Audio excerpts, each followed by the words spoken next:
Sejam muito bem-vindos para o Prorrogação, o programa que vai além dos 90 minutos. E nesse episódio nós vamos falar dos jogos de ida dos times brasileiros nas quartas de finais da Libertadores 2025.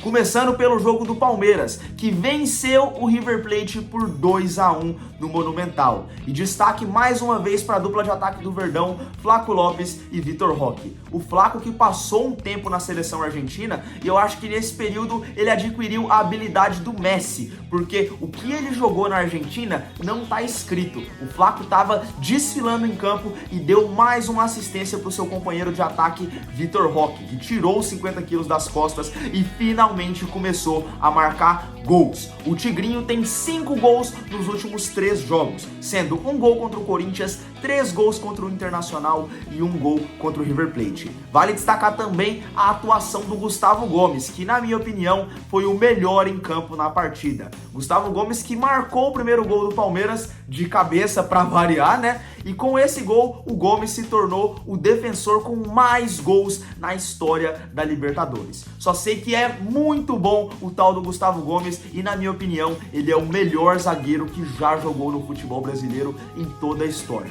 Falei mesmo. E vale a gente falar também da atuação do Andrés Pereira, que fez a sua estreia como titular pelo Palmeiras e já começou dando assistência, porque foi ele quem cobrou o escanteio para o Gustavo Gomes abrir o placar para o Verdão. No segundo tempo, o Palmeiras decidiu administrar a vantagem e o River Plate conseguiu fazer um gol no finalzinho. O River chegou a assustar o Palmeiras, mas quando o jogo acabou, o Palmeiras conseguiu ganhar por 2-1 do River Plate. Um excelente resultado e mesmo que o River tenha assustado no final, eu acho que isso não ofusca a atuação e o grande resultado do Palmeiras. E na minha opinião, o Palmeiras foi o time brasileiro que mais se deu bem nos jogos de ida, porque conseguiu vencer o River Plate na Argentina no Monumental lotado. E na minha opinião, o Palmeiras vai fazer um grande jogo no Allianz Parque e vai se classificar para as semifinais da Libertadores. E o que você acha? O Palmeiras vai se classificar? Vai confirmar o favoritismo ou o River Plate vai surpreender no Allianz Parque? Deixa aqui nos comentários. E vamos falar também do jogo do São Paulo, que foi até a altitude de Quito enfrentar a LDU e voltou com 2-0 na bagagem.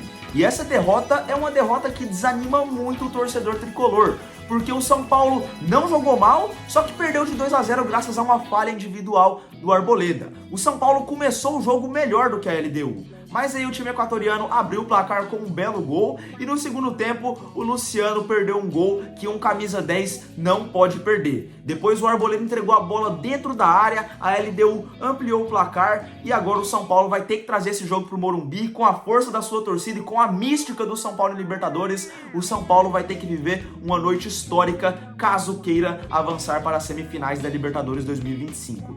Eu acho que assim, o São Paulo tem muita chance ainda, porque jogou bem a ida, mesmo sendo fora de casa na altitude. É um time que joga muito bem Libertadores no seu estádio e vamos combinar, a LDU só joga bem na altitude. Então assim, o São Paulo pode sim fazer um grande jogo no Morumbi, pode se classificar, mas o meu palpite é que a LDU vai segurar o tricolor no Morumbi e vai avançar para as semifinais da Libertadores. O que você acha? O tricolor consegue uma virada histórica ou a LDU defende a sua vantagem? Deixa aqui nos comentários também. E por último, mas não menos importante, vamos falar do jogo do Flamengo, que venceu o Estudiantes por 2-1 no Maracanã. E o primeiro tempo do Flamengo foi avassalador. O Pedro abriu o placar com 16 segundos de jogo, para você ver o nível da intensidade que o Flamengo começou o jogo. E logo aos 9 minutos, o Varela já fez um golaço de voleio para ampliar a vantagem para o Flamengo. E o primeiro tempo poderia ter terminado facilmente uns 4-0 para o Flamengo, mas o Flamengo desperdiçou algumas chances que não pode desperdiçar em jogos de Libertadores. E a gente tem que destacar também a arbitragem, que foi horrível, prejudicou o Flamengo. Foi até semelhante à arbitragem do jogo Palmeiras e River Plate, sabe? Uma arbitragem que tolera muito a agressividade dos times argentinos nas noites de Libertadores. Mas assim, eu só não fiquei mais indignado com a arbitragem porque foi contra o Flamengo. E a gente sabe que o Flamengo, historicamente, é um time que tem ajuda da arbitragem. Mas enfim, de qualquer forma, a arbitragem chamou a atenção, errou bastante e, na minha opinião, o Plata foi expulso de maneira injusta. E o Estudiantes conseguiu um golzinho nos acréscimos,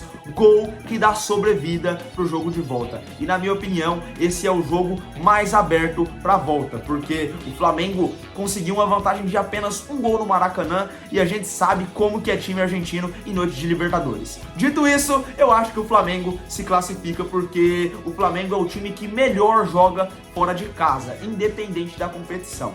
E você, acha que o Flamengo vai confirmar o favoritismo e vai se classificar lá na Argentina? Ou o Estudiantes vai fazer igual o Olímpia lá em 2023 e virar pra cima do Flamengo? Eu quero saber a sua opinião. Deixa o gostei, se inscreva aqui no meu canal, tamo junto e falou!